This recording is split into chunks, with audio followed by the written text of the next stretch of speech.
what it is, what it was, and we're back. It's the one and only, and I'm joined today by the one with the incomparable Ron Killings, aka R-Truth. How are you feeling today? Bro, I'm good. How about you? Doing good, man. Look, I gotta tell you, man, I've been a fan of yours for so long, man. Ever since you've been part of the Harlem Heat, you know, that was like, some of my favorite memories whenever you Vega. were, what?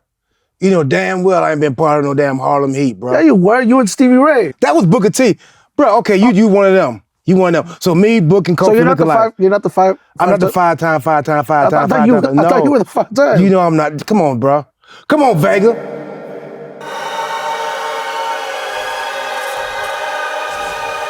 Yo, it's the one and only, and we're back. Man, today I'm joined by family, someone that I've known for a minute. He's, man, arguably one of the greatest to ever do what he does. He's a living legend. He's an all-around entertainer. Some of y'all might know him as K-Quick. Some of you might know him as R-Truth. I know him as Ron Killings, the one and only, and he is here on Nothing Beats Experience. How you doing today, brother? Damn, Vega, that was a hell of an intro, dog. Man, I freestyle everything I do. I was a little rusty. But still, though, but we go back, though, dog. Yeah, man, gotta do it right. Gotta show you your respect, brother. I will say you've been a big booster, big supporter, man, since I've been trying to get this music thing off the ground. You've been there, dog. You've been putting in work for me. Man, I got to, man. You know, the thing is, like, I fuck with what you're doing. I believe in what you're doing.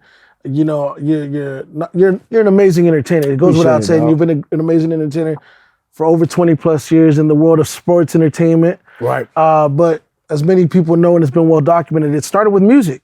Started with music. All of this started with music. There would be no R-Truth. There would be no K-Quick. There would be no version of you whatsoever had it not been for the music. For the music. So, I think it's important for people to understand that. Yeah, dog. I got into wrestling because of my music. I met Jack Crockett in a halfway house. In a halfway house? Yeah. Now, how many motherfuckers you think gonna like really believe you or believe in you in a halfway house? You know what I'm saying? Yeah. Me and some deputies had a plan. They saw my pictures with Tupac and Easy and Sinbad and Kwame, and they're like, "Oh man, you don't belong in here." You know what I'm saying? You blah blah blah. Won't. Well, the idea was for them to find somebody that had money, that got locked up, that had money, and they was going to invest in my music career. Then I become this big rap star, and they could be my own personal security. Yeah. That's what the plan was, dog. Legit, straight the fuck up. Yeah. Well, they ran into Jack Crockett because I was in there like being myself, doing my shit, you know what I'm saying, for the inmates, entertaining them, whether I was goddamn like flipping or lifting weights or doing raps or telling jokes. They were watching me do my shit. Crockett was watching as well. I didn't know this. Well, the deputies talked to him, dog, and he asked to meet me. He and I talked a couple of times, and he said, "When you get out, I'm gonna give you a job." I thought the motherfucker made me cut his grass. To be honest with you, I did, dog. You know what I'm saying? But 6 months later, I got out. He was already out. I got out. I called him. He came and picked me up at my mom's house, and I told him my vision, man. I told him I wanted to become this big rap star, to where I can like, be this guy. And Deputy Carr and Deputy Monroe, I said, I'm gonna make them my personal security, and he hit the brakes. He's like, "Look, you ever thought about professional wrestling?" That was the first time I ever heard that, and I'm like, I used to watch that shit, I used to watch it, you know what I'm saying? I never thought about being in it, whatever. He said, "Well, I'm offering you an opportunity." This before Harlem Heat was big. Yeah. He wanted me to be their manager. He's like, if you do this, you have an opportunity to like make your own money, invest in yourself, and do your own thing. He said, also, you have an audience already built in. You won't have to ask nobody else for nothing. Dog, I turned him down for 2 years. Wow, 2 years. I wasn't mature. I didn't grow up yet, man. And I turned them down.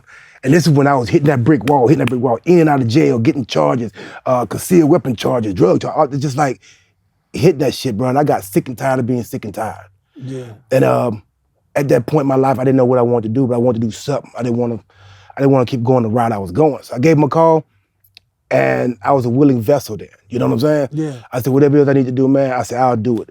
He said, this won't cost you nothing but time and dedication. He said, I pay for everything. You won't have to worry about doing nothing else. He said, all that shit you was doing in jail, we're gonna put it on the screen. And he took me to 3 WCW shows in Atlanta, Georgia. And Ric Flair's music hit, and Crockett was sitting beside me, because at this time he had done sold WCW to Ted Turner. And he was senior cameraman. Ric Flair's music hit, man, and you could feel the energy in that fucking arena. Wow. He said, imagine this being your rap concert. He said, now imagine you coming down dance and you coming down dance, you get in the ring, you can fight. All those dance moves you're doing in jail, you can do those in the ring. You can fight. He said you can mix all that. He said you'll make your own empire. He said you'll have an audience that's already there for you. Bro, and I did it, man. I went from being a manager to learning how to put a ring together, to becoming a wrestler, to where I was the first dude that's on the independents rapping to the ring. You know what I'm saying? Rapping, dancing, do my thing, man, to where I did indies for maybe 4 years. Some guys made a tape for me, sent it to Vince. Vince called me maybe like 2 weeks later. I was flown up and I was signed, dog. And that was it. Wow, the rest is history. The rest is history, bro. Let me ask you something though, because I don't think I've ever actually asked you. How did the love for music start? Where did it start? What made you want to rap? Like, what was it that, how did you get bit by that bug? Oh, bro, I bit by the music bug way back. I was doing Jack the Rappers, man. Like, Yeah. music was my thing. I think I was like 13.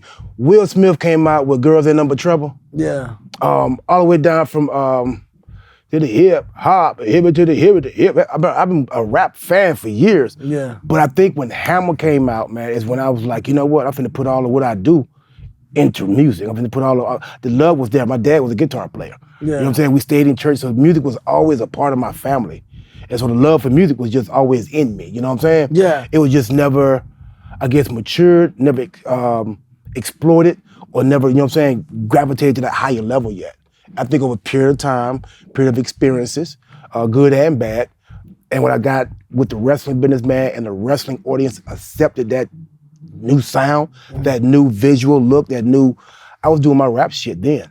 Yeah, and then I think once you started rapping, you were also able to start performing, right? Like once you kind of got your career actually going. By the way, before I go any further, what was your first rap name? Dog, my first rap name was that's crazy. I was in school and I was trying to come up with a rap name, and a friend of mine wrote, my last name's Killings. A friend of mine wrote K on there, and he said Crush. And that was my first rap name I ever had, K Crush. And I used that rap name when I first got into wrestling. If you go back, when I first started wrestling, I had the airbrush all the way down, the K Crush, all that. That was my rap name. I just wanted to keep that name branded in people's eyes and mind. But K Crush was the first rap name. Even when I was opening shows for Tracy Spencer, Chubb Rock, Digital Underground way back then. I was gonna ask you, how did that start? Like, how did your performance career start and the music? Was it just you grinding and you just kind of meeting promoters, or what was it? Promoters back then, man, we had a couple promoters back then that I fucked with. But Sean Marshall and Ron would take us to the Jack the Rappers convention. We had our own little clique, man, you know what I'm saying? And he's the one that turned me on to the Jack the Rapper convention, you know what I'm saying? The cassette tapes, man, you know what I'm saying? Put your music down on that, go to Atlanta, go to DC, go to VA, and get put on. You know, you have people listen to your music, critique you, grade you. A lot of artists get signed, you know what I'm saying? So that was the route back then that everybody was going. I was going that same route. Through that, I met promoters. I was able to be a show opener for a lot of people. But like I told you, while experiencing that, bro, I was getting jammed up everywhere but loose, you know what I'm saying? Got you. Who are some of the artists that you would say that impacted you and influenced you in regards to the music? All of them, bro. My style of music, man, my range goes far. I got country songs, But rock who was songs. the guy that you made you go, you know what? That made me fall in love with hip hop. There had to be one artist or one guy that Way back when I first started? Yeah. Shit, man. You strike me as an LL Cool J kind of guy. LL is hard. For And sure. a huge fan of mine. Shout out to L. I would say L. LL made me go buy a big radio, man. Little bit of Rakim. When I heard Rock the Bells, dog, Oh yeah, for sure. you know what I'm saying? That was like, I thought I was LL at one time. I did, dog. I thought I was you. Rakim, every Rakim, yeah, man. I mean, if you want me to start naming them, like KRS-One and Big Daddy Kane, and you know what I'm saying? There's a lot of guys that laid the foundation. A lot of guys, all the foundation layers, man, I respect to the utmost, man. A lot of them I've met back over the years. DMC, man, they huge wrestling fans. Yeah, I was gonna ask you, is there any guys that you've met that you admired and respected on the music side that later on want to be big fans of the pro wrestling or what you do, or some of the guys that you've met maybe at an event? A lot of them, man. I met Wiz, me and Wiz cool. But DMC, I met L. We was at I think I did New Year's Eve special, 24/7 special. And met L and Steve Harvey. Steve Harvey, never knew they were wrestling fans. And when I seen L, I asked the lady, she said, a lot of people was following him. And I was like, who's that? They was like, that's LL, he's going to his set to rehearse. And they saw my face. They're like, "You want to meet him?" And I was like, "Damn, I don't want to bother him." You know what I'm saying? She's like, "Nah, come on, you can go meet him." And we actually walked for a while, and I'm like, I feel like we stalking him and shit. You know what I'm saying? And I think this is gonna get pissed the hell off. And bro, we followed him. And when we got to where his set was, and somehow he turned around and he saw me, and his head went like that. And when he did that, bro, I'm getting the chills now talking about that. Man. Bro, from LL Cool J. Yeah. That was, Well, but that just goes to show how far you've taken this, because, you know, you talked about the hardships that you experienced early on in your life, and just kind of like how you were hitting these brick walls, and eventually you found pro wrestling, a form of entertainment, a way to collide these worlds of you being a musician and you also being now an entertainer, a pro wrestler. connecting the dots. Man, putting it all together. So what are some of the hardships that you did experience coming into the business in terms of pro wrestling? Because, you know, it could be very territorial. You know, they see a new guy coming in, as they like to say, you're the new shiny toy that comes in, and all of a sudden it's like you have some of the guys that are holding on to their spot. Did you experience any of that? Or did you have some good mentors that put their arm around you and said, you know what? You got I did have, maybe sprinkly here and there, but like Manny Fernandez trained me. And when he trained me, he said, I'm gonna teach you how to take care of yourself first, then I'll teach you how to wrestle. So I really never had nobody do nothing stiff me or do nothing, no bullshit like that. You gotta remember, I came in with the support and the backing of Jack Crockett. Everybody knew who he was. Yeah. I didn't.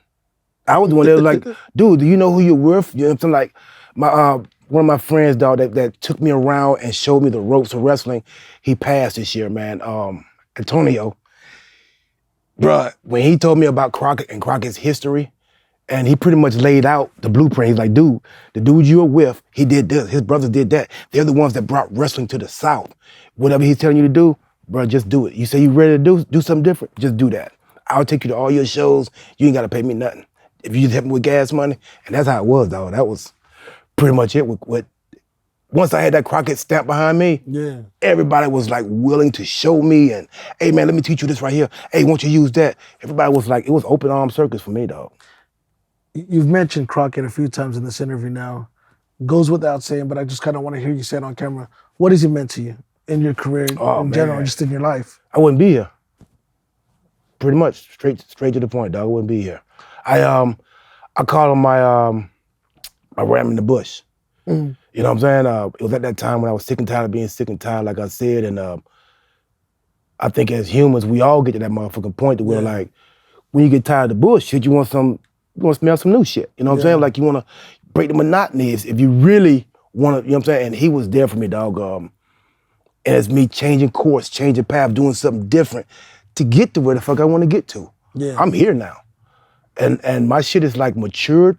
My shit is fucking, it's hard. It's better than a lot of regular rappers you hear out here.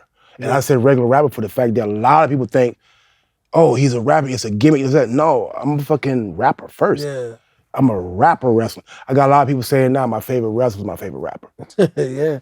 Well, you know what? I think that a big part of that is because, you know, there's a stigma that comes along with professional athletes that try to do music. Of course. But there has been some successful artists that, you know, that are also athletes. Right. But it's just, sometimes it does come off like, far in between. Yeah, you know what I mean? Like, oh, well, Allen Iverson got to CD out, you know, or whatever the fuck it was at one point, you know what I mean? Like, Kobe Bryant had a CD out. But, you know, I hear what you're doing, I hear the production levels. Like, I know that you're actually putting effort into what you're doing, and it shows. And you could tell by the sounds and the visuals. So I think there's something to be said. But, you know, obviously having this global platform with WWE and you know, having a lot of TV time, people know you.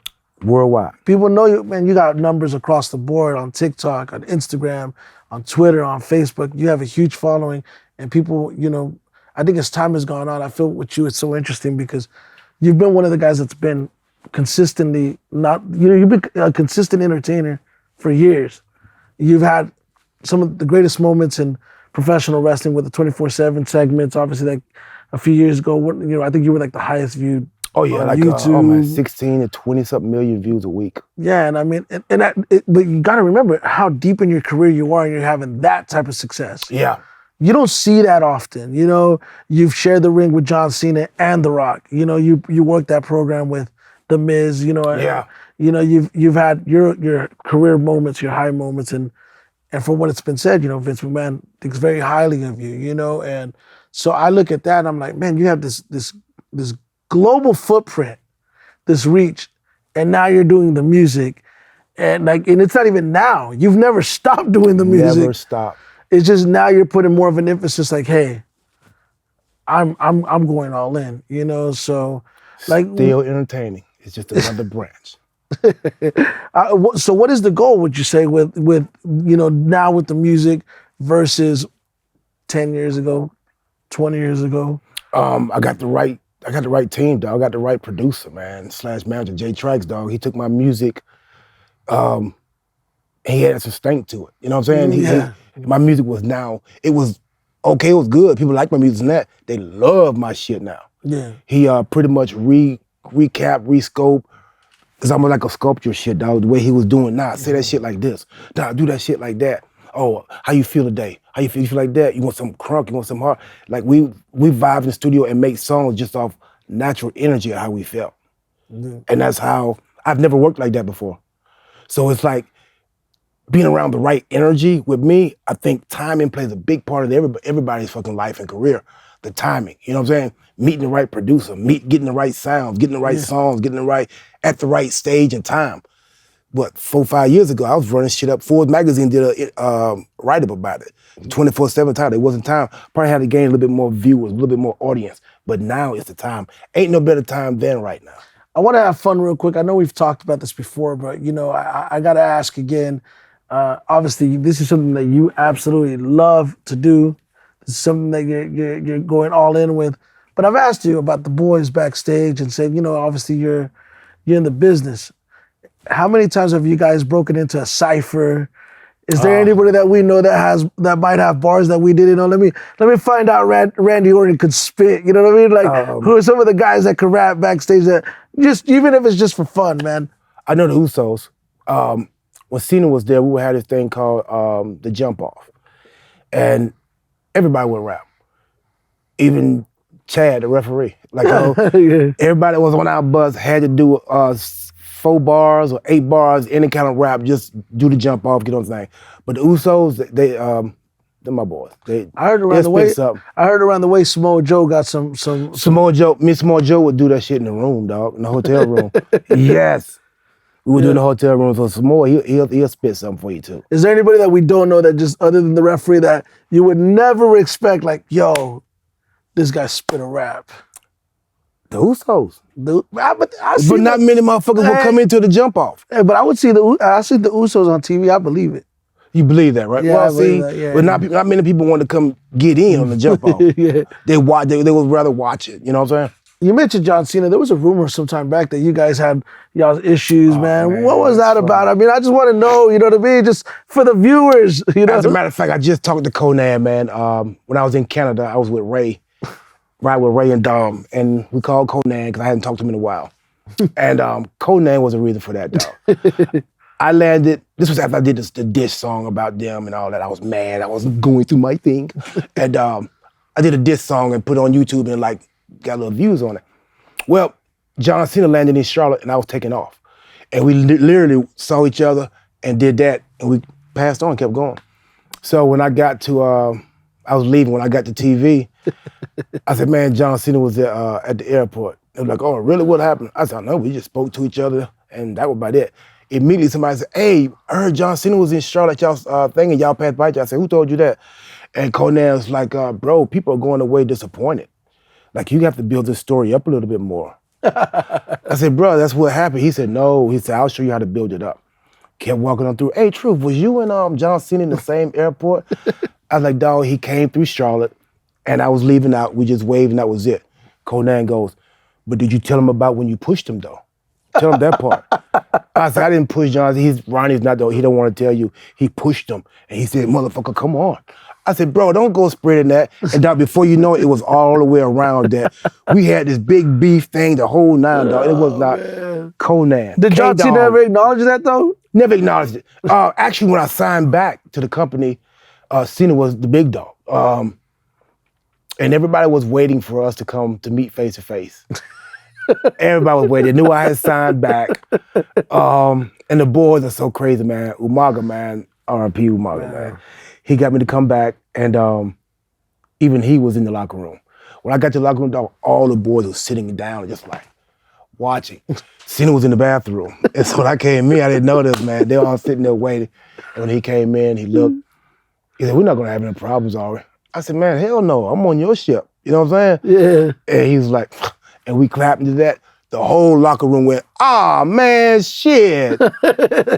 Yeah, what y'all expect, you know? Yeah, I mean, there's just those rumors. Let me ask you something. So, I saw this documentary that WWE put out recently, and it was for Black History Month, and they were highlighting Bobby Lashley, Big E, and Kofi Kingston. And in that, Kofi Kingston cited you as one of his influences for breaking into the business. Now, this is a two-part question because obviously, much love and respect to Kofi Kingston. He's paved his own legacy, but to know that you have been a big influence on someone like that, and not only him, but other pro wrestlers that are broken into the business, how does that make you feel first and foremost? Man, it's an honorable feeling, man. It's you don't have words for that, especially to know how talented a guy like Kofi is, and other aspiring wrestlers that I gave him that. I mean, you can't even come up with the right words for it. You know what I'm saying? It just makes everything make sense to you now.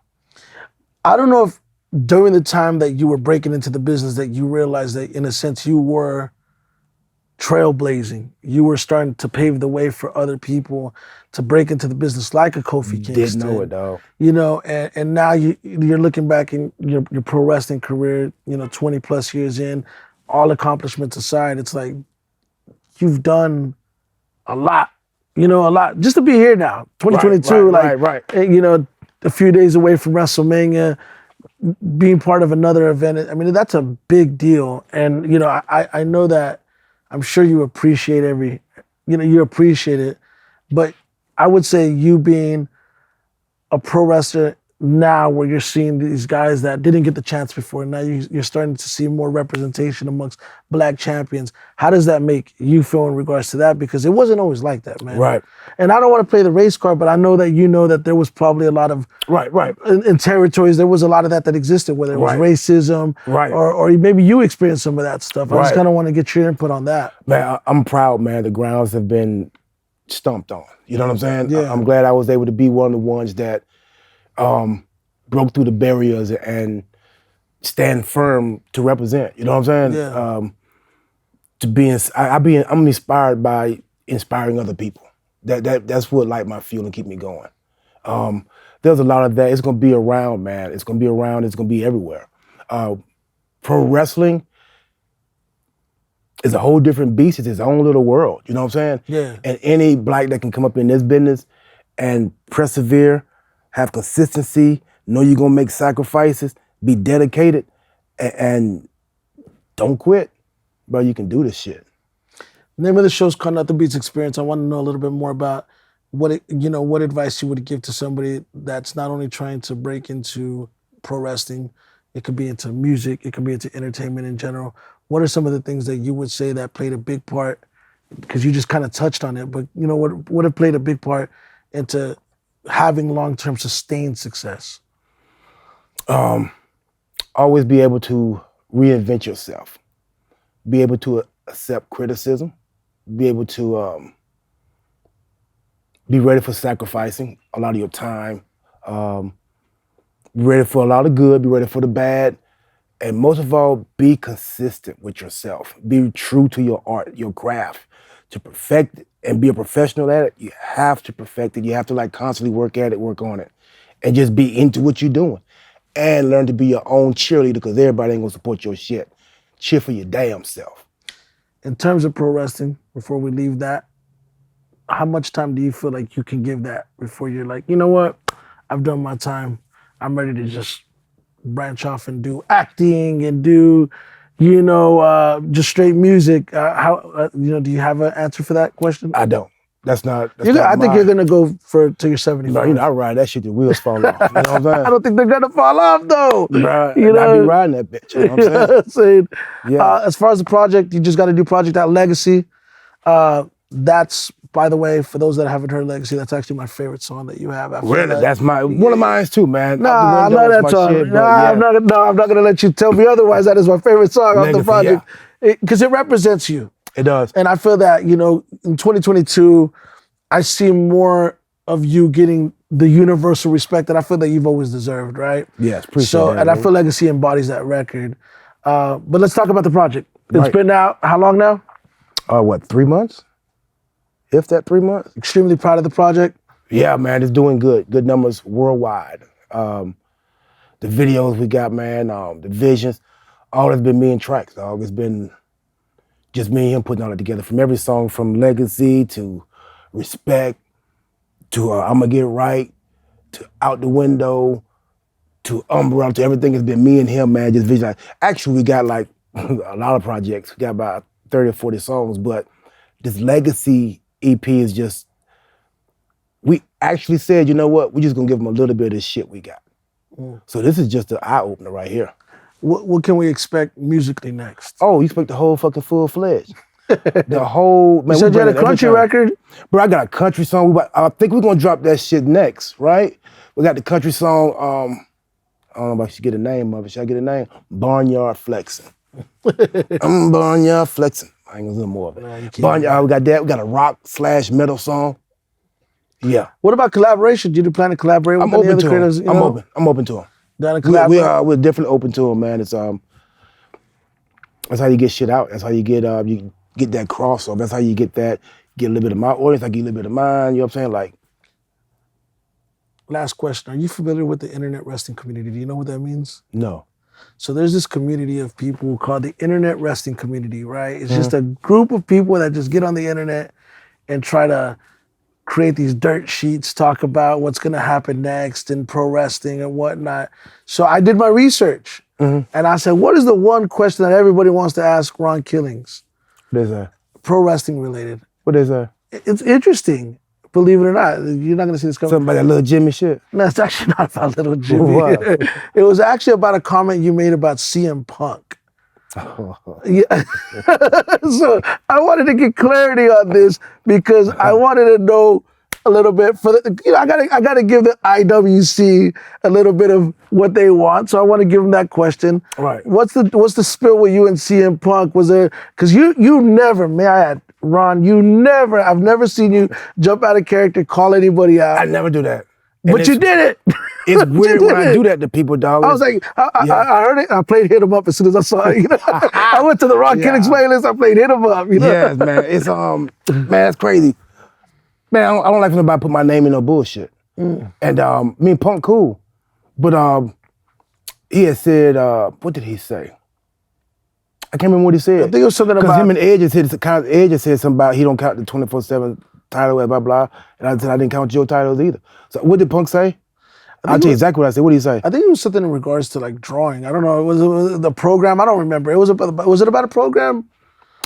Oh, it was about he don't understand why WWE had to let Miz and Truth exactly about Cena and Rock beat them. Yeah, no, beat him and oh yeah. To beat him, yeah. I remember. And I think we was harder than you at that time. That's why. Yeah. And that was pretty much it, dog. It was. But I guess just for somebody like me with my character to come back at somebody like that in almost a negative way, because I'm this net. That's, bro, I'm still me at the end of the day. You know what I'm saying? Like, you don't say no bullshit about me and I don't come back. I am a clap backer. And it depends on when. Sometimes I ignore shit or whatever, but I will clap back sometimes. And we cool. Yeah, there's no beef with you and Punk. No beef with me and Punk, but we cool. I beat him, me and Miz beat him because we was harder than him at that time. Now Punk has gotten the push and done all this shit, everything, man, but like, we were harder than you at that time. That was all that was. Just so you guys know, there's your answer. Now, with that being said, Ron, such an honor to have you here. I appreciate it. We got a lot of work to do. Got a big show coming up. I'm excited to see you on stage. We got the Legacy project out right now on Spotify, Apple Music. You guys make sure to stream it. Barnyard Flexing should be out soon. It's coming.